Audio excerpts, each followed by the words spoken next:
All right, folks, you know what time it is. We're going to talk the weekend sports. So, start off with college football. I'm going to talk MLB. I'll talk NBA, WNBA, and of course, I'll finish with the NFL. So, let's talk weekend sports. Follow along.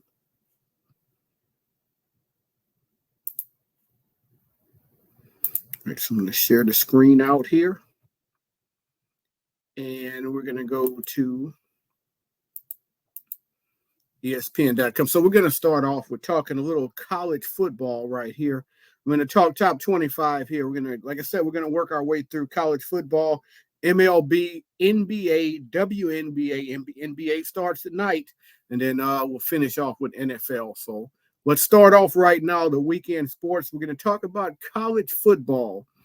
The number one team in the country right now in both polls are the Oregon Ducks. They are number one. We'll look through the games in a minute, but we'll go through the poll right now.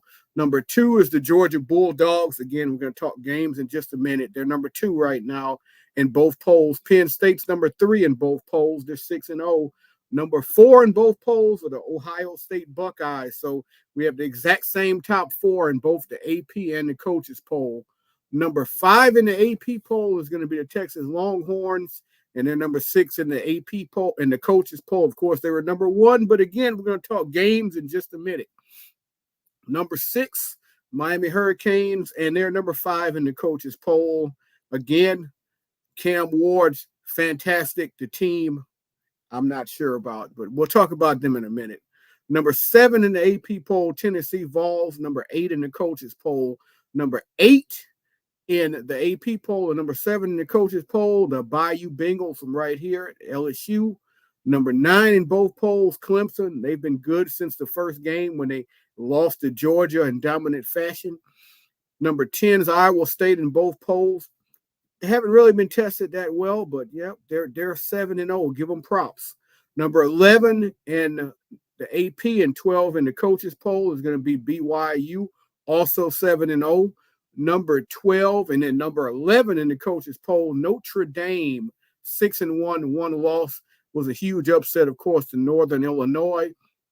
Number 13 in both polls, the Indiana Hoosiers, 7-0. They just lost. Their quarterback's going to be out for probably a game or two, which is going to be interesting to see if they can keep it up. But I like this because this is a team that hasn't been good, really good in a long time. So I hope they can keep it up. I'd love to see them in the postseason, Indiana Hoosiers. Number 14 in both polls, Texas A&M. They're another team that lost the first game of the season. They lost to the Notre Dame team that we talked about earlier. Of course, that's a little ranked number 12 and number 11. But they've been undefeated since then. A&M's looked really good. They got a big date coming up against those Tigers from LSU. Number 15 in both polls, the Alabama Crimson Tide. I don't want to sound like a hater, but if they lose one more, they're not going to make the postseason. We'll see if Bama can turn it around. If they win out, they'll be back in the playoff. I have no doubt if they lose two games, they'll be in the playoff. But if they lose one more, it's probably going to push them over the limit. Number 16 in both polls, Kansas State coming in 6-1 on the season. Number 17 and number 19 in the coaches poll, BYU. They got the best running back in the country, Genty. Oh, man, he's a monster. 5-1, one loss, a close game to the number one ranked team in the country, Oregon. So they're a good football team. Number 18, Ole Miss in both polls. Just lost a tough one down in Tiger Stadium to LSU a week ago. They have two losses on the season. Number 19, Pittsburgh, undefeated with a good quarterback. We're talking about coming from Zachary High School, Eli Holstein. He had a rough game last week, but they're still 6-0, so give props to Pittsburgh, 19-20. Number 20 and number 21 in the coaches poll, Illinois, the Fighting Professor Mark Walters and Illini. They're a good football team, man. I love those helmets they wore this past week. I don't know if y'all saw them. They wore it was regular helmets, but they painted them to look like the leather helmets as a throwback with the throwback jerseys. And they really look like leather helmets. I mean, they were crazy, man. I love those helmets. They spanked Illinois. They spanked Michigan, Michigan, who defending national champions who are not ranked this week because Illinois spanked them. And we'll get into that in a few minutes because I'm going to talk about the games. Number 22 is SMU in both polls. As Southern Methodist, they're 6-1. Number 23 is Army in both polls. How awesome is it to see Army at 7-0, and then number 24 in both polls, Navy at 6-0. Man, how awesome is it to see Navy and Army both undefeated. They both play Notre Dame soon, and of course they play each other the last game of the year, so they'll be tested down the stretch. And then Vanderbilt, number 25 in both polls. Of course, they beat Alabama. They're a good football team this year, usually the bottom of the SEC. So now that I've talked quickly about the top 25, I'll go to the game results from week 8. And we'll start off with that Friday night game. Oregon, big win over Purdue, easy, 35-0. Drew Brees' alma mater, not competitive at all there. BYU come from behind, 38-35 win and stay undefeated against Oklahoma State.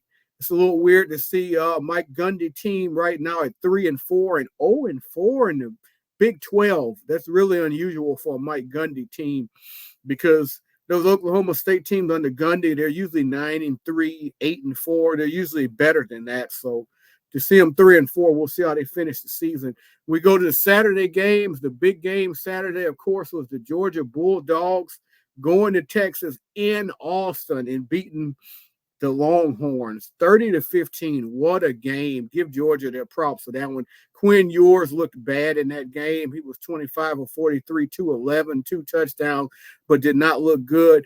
In fact, he looked so bad that they decided to go to Manning, and Manning looked bad too, so they went right back to Ewers. So that Georgia defense was phenomenal against a team that looked like clearly the best team in the country. So give Georgia a lot of props for that one.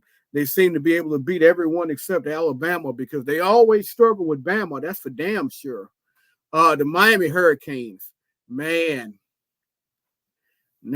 give props right here to Miami. 52 points. Their defense, though, man, is the defense of Miami is not good. And I think that may be the thing that comes to beat them because Cam Ward's, in my opinion, should be the favorite to win the Heisman. I know there's other guys in the race like the Boise running back, Genty. And, of course, but Cam Ward's been amazing. 319 yards in this game, like a regular day at the office for him, 4 touchdowns. I honestly think Miami is the exact same 6-6, 7-5 Hurricanes, except with Cam Ward.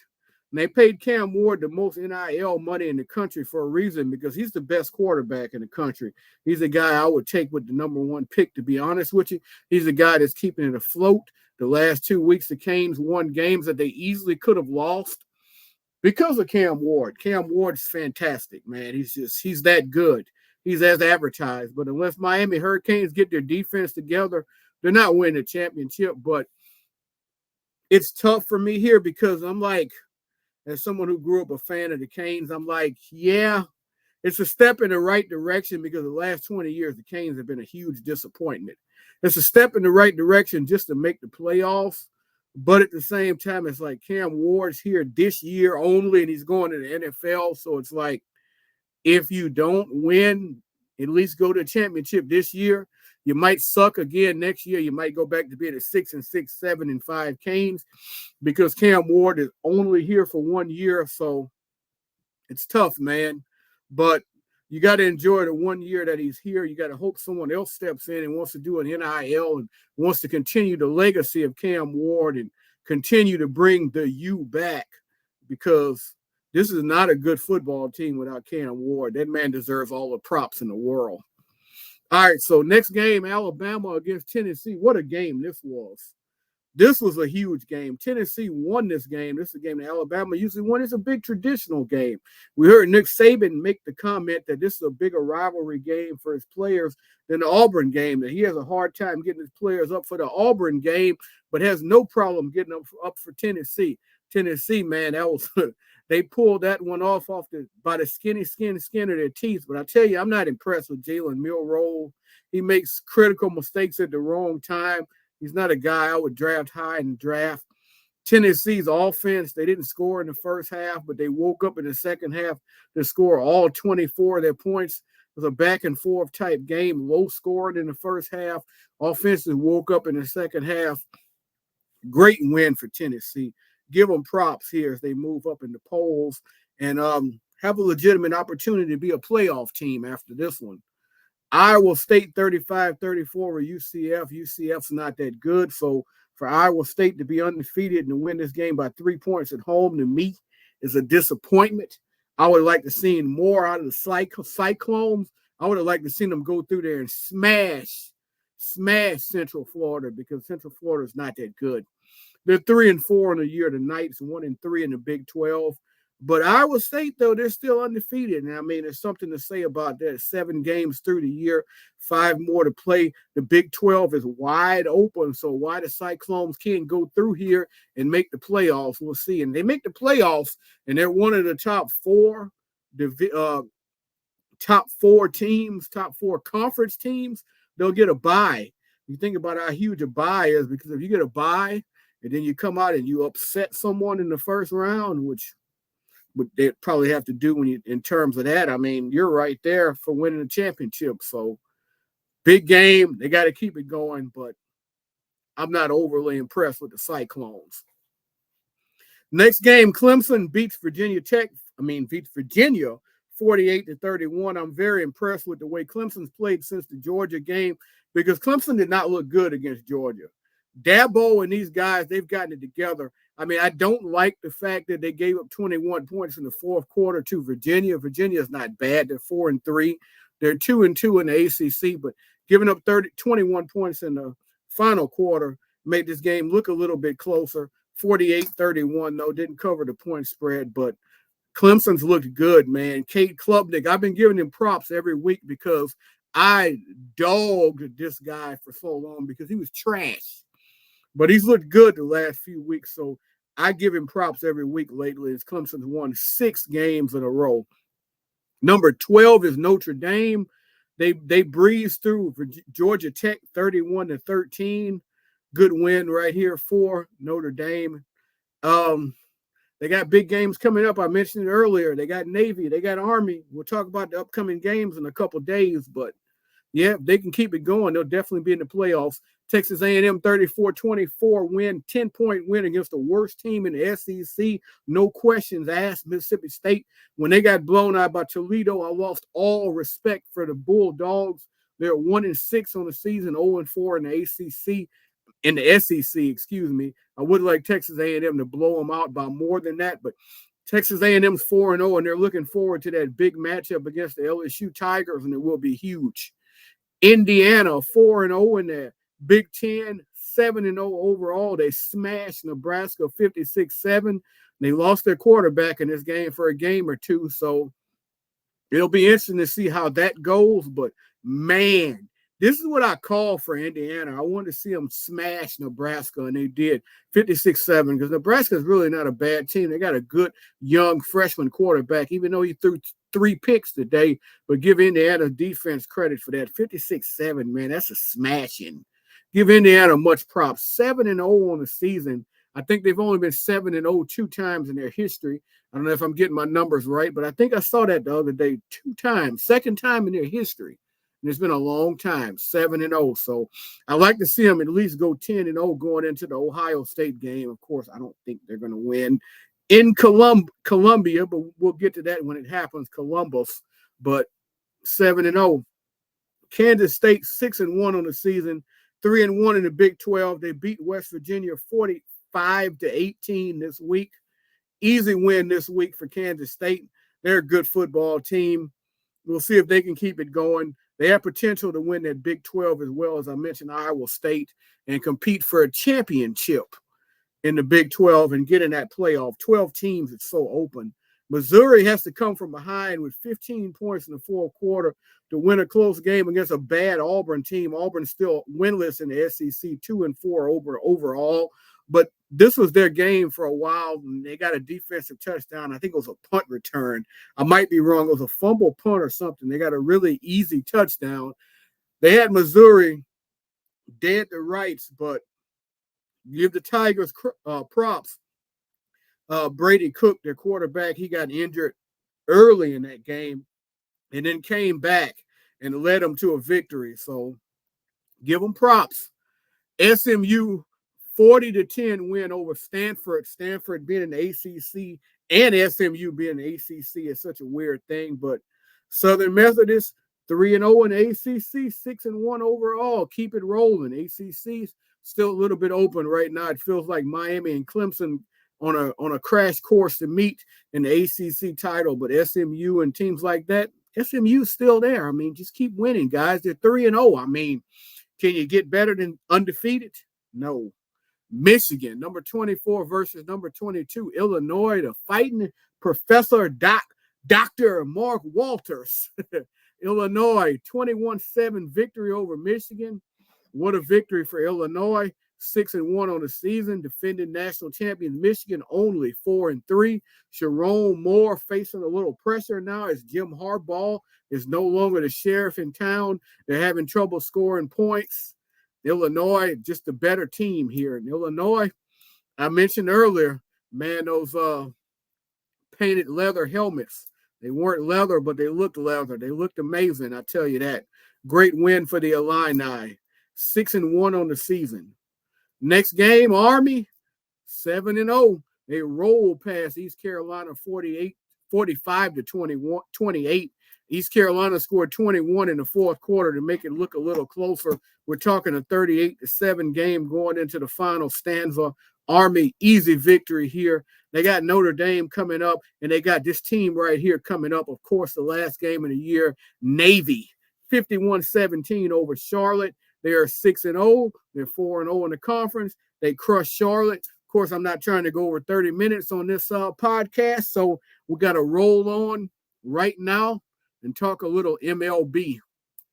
All right, so next we're going to talk a little MLB as we are to the World Series, a game that many, many people want to see, a game that the media wants to see, a series that I don't want to see because I'm a Tampa Bay Rays fan, as you know. I don't like the New York Yankees. They are my divisional rival. But, hey, they got some exciting players. They won 94 games on the year.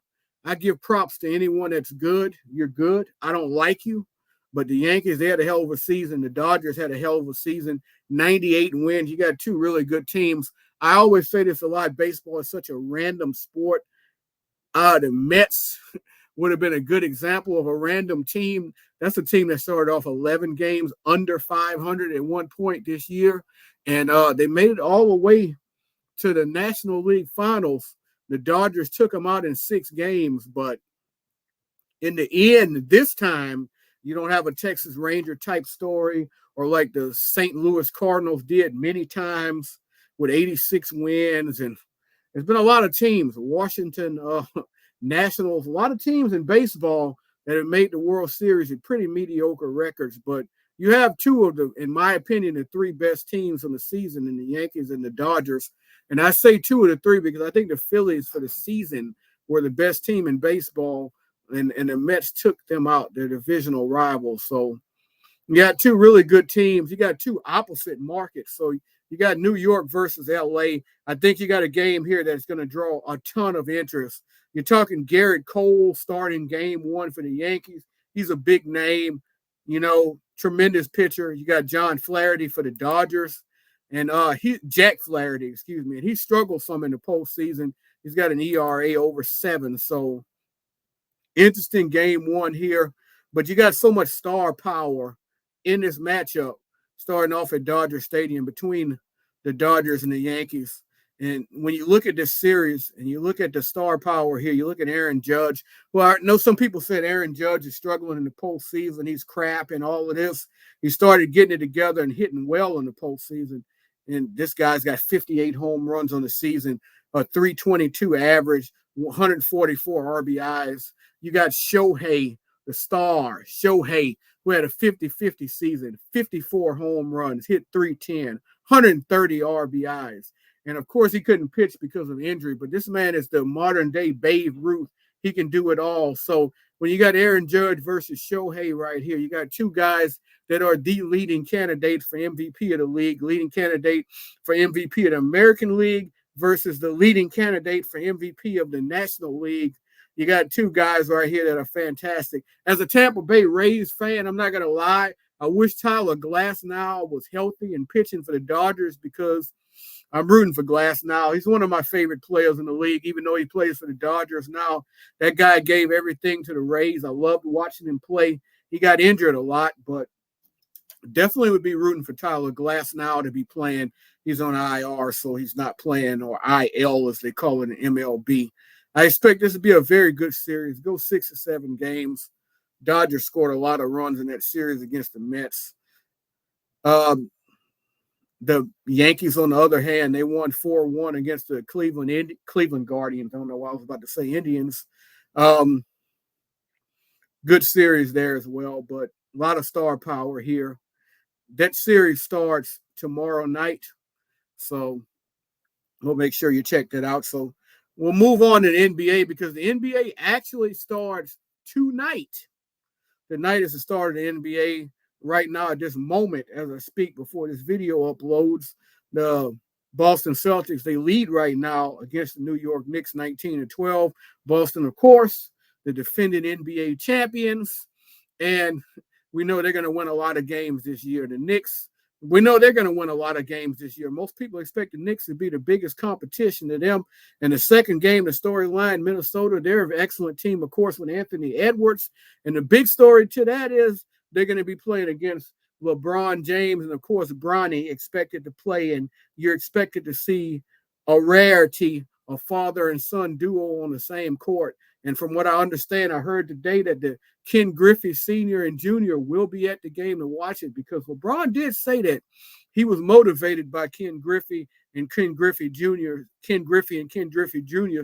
playing together, you know, him and Bronny getting to play together. It's a great story.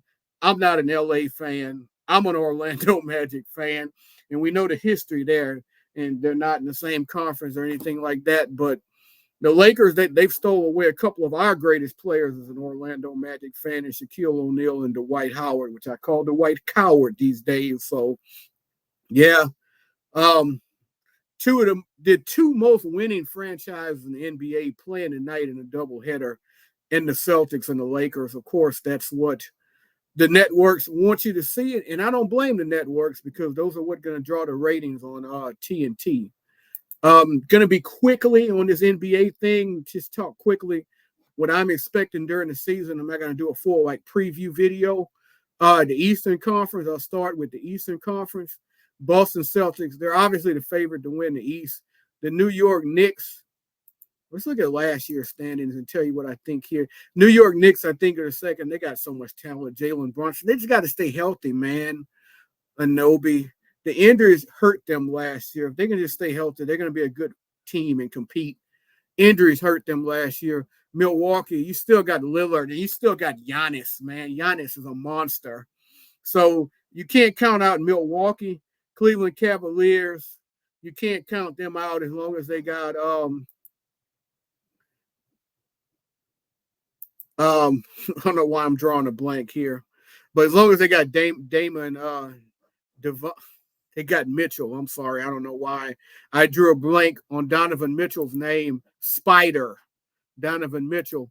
He's one of the best players in the league, man. Give Spider his props. I don't know why I drew a blank on him, but Cleveland's going to be tough. I don't think Cleveland's going to be a top 4 team. So I think Cleveland's probably going to drop to 6 or 7. So you look at Boston, New York, and Milwaukee, arguably probably the top 3 teams in the East. My guys in Orlando, I think, can compete for a top 4 spot. Paolo's a beast, man. I think Paolo's so young. He's going to continue to get better. Franz Wagner, I'm hoping he can get his 3-point game back down. He was a good 3-point shooter to start in the league. Struggled with his 3, but, man, Franz can do it all, man. He can take it to the paint. He can do a lot of good things. The man's really good taking it to the paint and finishing at the basket. He's a good rebounder. He's a good defender. He's just such a solid overall player. And then Jalen Suggs is one of the best defenders in the league. And then you add Kentavious Caldwell-Pope, who's also one of the best defenders in the league. You got guys coming off the bench like Jonathan Isaac, who's a fantastic defensive player. The biggest issue I think with my Magic is the shooting. I don't think the shooting's great, but I think the defense will give my guys a chance to win every game. So Orlando's in contention. Obviously, the Indiana Pacers are in contention. And when you talk about Tyrese Halliburton and you talk about Pascal Siakam, Miles Turner, these guys are good, man. They're in contention also to be a top 4 team in the East. So my top 4 teams in the East, I like Boston, New York, Milwaukee, and then in that order, I would probably say Orlando, Indiana, Philly. Man, Joel Embiid, though, man. You need Joel Embiid in there. So the first game of the season for Philadelphia, Paul George and Joel Embiid are both out. These guys need to play for Philly. If they want to crack into that top 4 and be a legitimate contender in the East, they need both of those guys to play. So if those guys aren't playing, Philly's in trouble. I think those guys can make them a top 4 seed if they're healthy. I would probably push Orlando and Indiana back and put Philly in the top 4. If you tell me Joel Embiid plays 70 games and Paul George plays 70 games, but I'm not confident in that. Atlanta, of course, they're always there. Atlanta is always a threat. I don't necessarily say a real threat, but as long as they got Trae Young, I mean, that guy's averaging almost 26 a game. He's good, man. They're always a threat as long as they got Trae Young and he can stay healthy. Teams that could break in the East, Detroit's still terrible. Washington's still terrible. I think Charlotte's going to get better. Ball can play a substantial amount of games. They can break through. Toronto, they got some talent. They're young. Brooklyn, they have some talent. They're young. I could easily see the East pretty much staying the same. Chicago's got talent. We've all heard all the trade rumors with them. They want to trade everyone away, and they usually generally trade no one away. So quickly touch on the Western Conference. Oklahoma City, Denver had the best record last year. Those teams are both going to be good. When you got the Joker, I say Denver's the favorite. I don't like the fact that they let Kentavious Caldwell-Pope go. In terms of that, I like the fact that he's in Orlando because I'm a Magic fan, but I think that's Denver, Oklahoma City. Minnesota could be the favorite. I tell you, they got a lot of talent, but you know what? They made some moves in the offseason too, and I mean, I don't know if those are the best moves either. So it's a lot of question marks there. In terms of Milwaukee, Minnesota is going to be really good, but yeah, you can see I'm drawing another blank here. they let Cat go to Minnesota to New York in a trade. I think that's going to hurt Minnesota right there. Minnesota's going to have a good season, but I think the West is there's a lot of talent there. It's talent heavy, I think, between those 3 teams. I think you're looking at Oklahoma City, Denver, and Minnesota as the 3 best teams. But Dallas, on the other hand, they got Luka, man, and they made the finals last year. How can you go against – and I'm wavering right here a lot because I know when you got Luka and you got Kyrie, that's a team that's always got a chance. The number 3 guy being probably Tim Hardaway, not the greatest. Probably not as much depth as those first 3 teams I named, but Mark Cuban and Dallas, they certainly have a chance. I would say those 4 teams. Another team I think has a chance is Phoenix. When you got Kevin Garnett and you got Booker, you got a chance. I don't know about the Clippers this year. I think letting Paul George go was probably a mistake. Kawhi is always hurt, man. I'm not a Kawhi guy. I'm not really a James Harden guy as well, so I don't think that the Clippers are going to win a lot of games, but I don't think they're a legit contender. I would like to tell you that the New Orleans Pelicans are a legit contender because I am a New Orleans Pelicans fan. They're my second favorite team, excuse me, behind the Orlando Magic. But there's a lot of question marks there. If Zion stays healthy again, can he play together with Brandon Ingram, and can Ingram stay healthy? A lot of question marks in New Orleans as well. When you look at the stats from last year and you look at the way this roster is constructed, They let Valanciunas go to Washington, of course. They don't really have a center. They got Tice, who's pretty much a backup that's going to start. Trey Murphy's good. CJ McCullough streaky. Alvarado coming off the bench. They need a guy like a Jonathan Jordan Hawkins to step up. Herb Jones is a fantastic defensive player. You lose in the offseason Najee Harris. He's a Najee Marshall, excuse me. He's in Dallas. He's a good player, but I don't know about the Pelicans. I'm hoping they have a great season. They did win 49 games last year despite going out easily. Golden State they got rid of Clay this year, of course. Steph, they're going to be good. How good, I don't know. Sacramento, they're always going to be a good team as well. So Houston's a team to watch out for, man. They got so much young talent there. How can these guys step up? They don't have any star power when you look at who they got here, but you got so many young guys. The question is who's going to step up to that next level for Houston and become a star. So it's kind of where I stand on that. So let's quickly go over to the WNBA, and we'll talk about the WNBA finals because that's the game that just ended.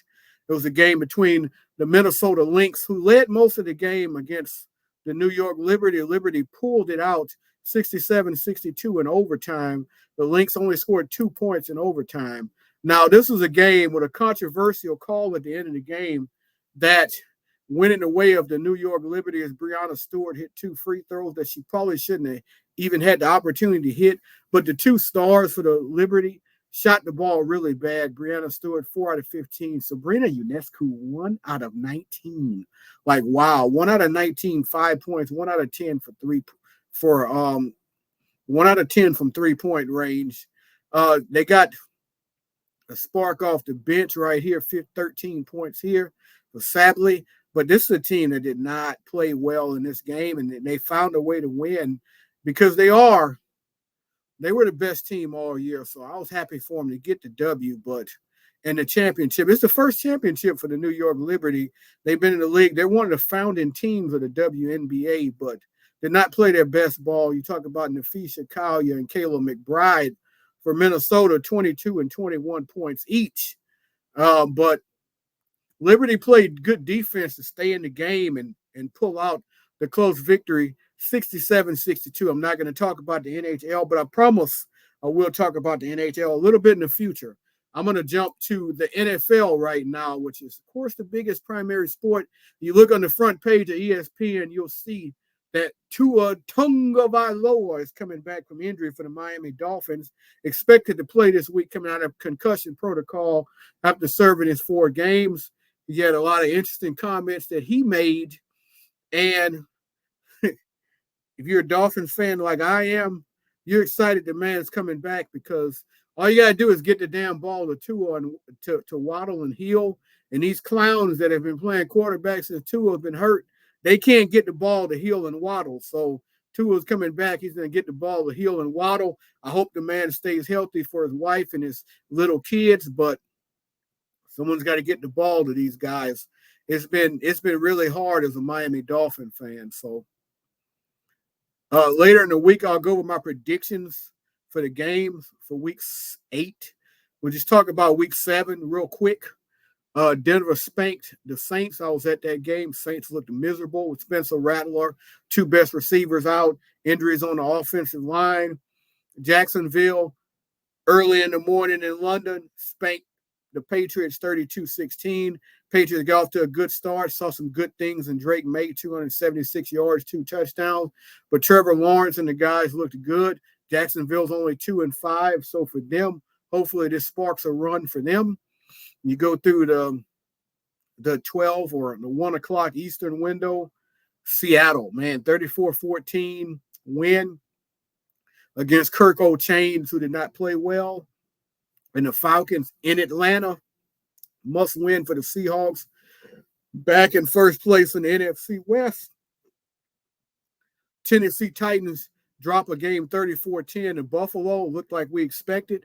However, the first half, the Bills looked like garbage and trailed at halftime 10-7. Looked like the Titans had a real chance to win this game, but Buffalo 27-0 second half. Josh Allen, 323 yards, 2 touchdowns in the game, and no picks on the year for a guy that turned the ball over a lot last year. Cincinnati, 3-4 on the season. They beat Cleveland 1-6. 1-6 Cleveland. Cincinnati did not look great, obviously, with a 7-point win here. Joe Burrow, only 181 yards, 2 touchdowns. Story of this game, Deshaun Watson injured, goes off the field on the court crying with tears in his eye, and the Cleveland fans chanting, "You deserve it," like it's a WWE event. It was pathetic. And we heard comments after the game from Jameis Winston and Myles Garrett basically saying these fans, they're out of hand. And I mean, I don't care what Deshaun Watson's alleged of, unless he did it to your family member or 100% he did these things. Just have some empathy for him, man. I mean, I just think it was too far. I'm not even trying to defend Deshaun Watson. I think Deshaun Watson's probably not a good human being, and he did the things he did. He's obviously, but I just, you don't chant you deserve it when someone gets injured. That's just going too far. Green Bay 24-22 win against Houston. Houston stayed in this game and had a legitimate chance despite the fact that Stroud had less than 100 yards passing here. Jordan Love, again, he had a nice game, 3 touchdowns. Good football game here. Mixon ran for 115 for Houston.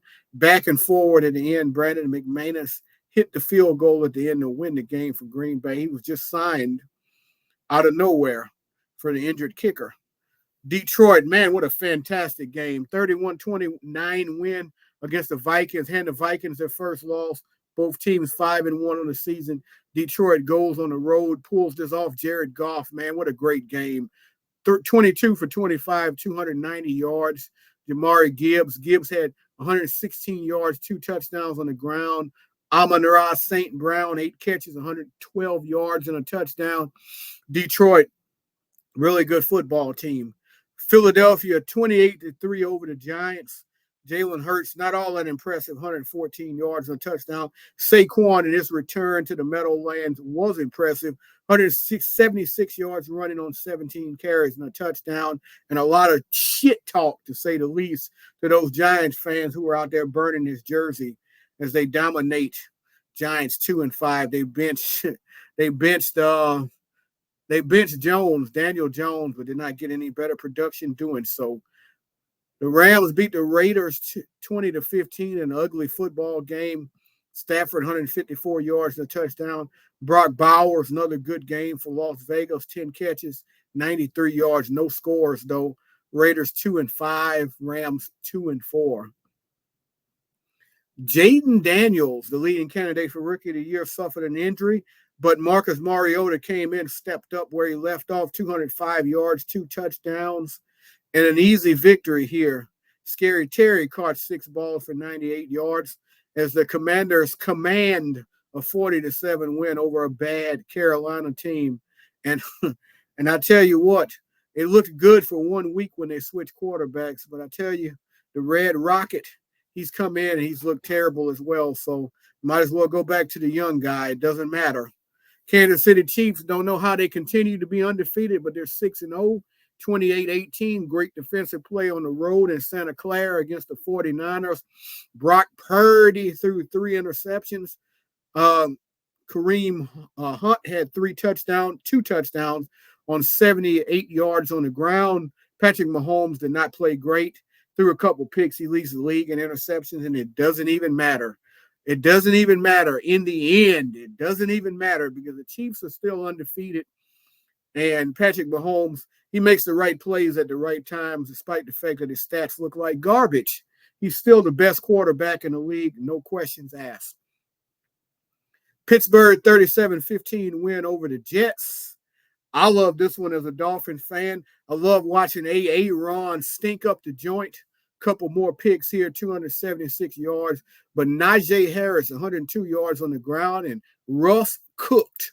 Russ started off really bad for the Steelers, but ended up 16-29, 264 pair touchdowns as he cooked up Aaron Rodgers.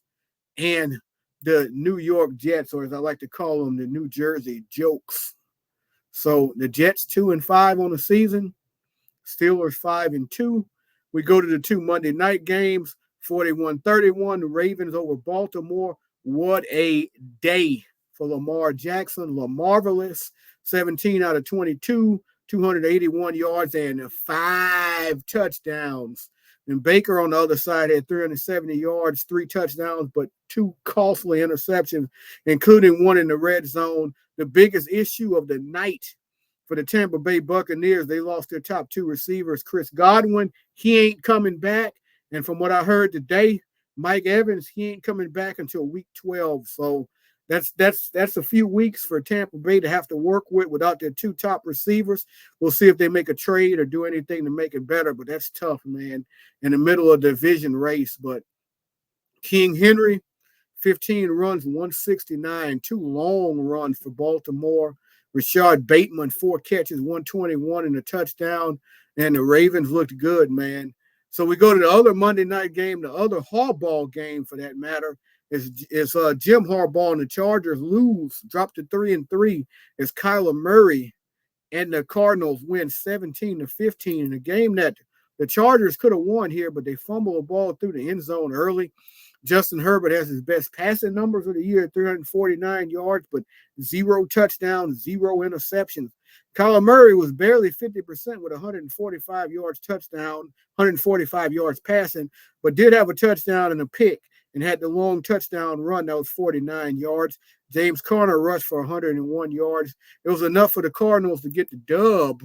Cardinals only one game under 500, and they got the Dolphins coming up, expecting to have the Dolphins coming up with Tua Tagovailoa. So they probably hope Tua ain't coming back because that'd probably be an easy win because the Dolphins look like straight doo-doo butter without Tua. But Tua's expected to come back. So that'll all of a sudden be a really interesting game. All right, folks. So we've gone 41 minutes, a lot longer than I expected to go. So I'm gonna close out this right now. We talk sports for the week. I went a little bit longer than I wanted to. Can't wait. NBA season starting up tonight for most games, most teams. NBA starts tomorrow. In the future, we'll talk a lot of NBA. Gonna even put a little hockey in. I'll talk a little bit of everything, but NFL season full gear, college football full gear. So as always, everyone remember peace and sports. And I'll see y'all later.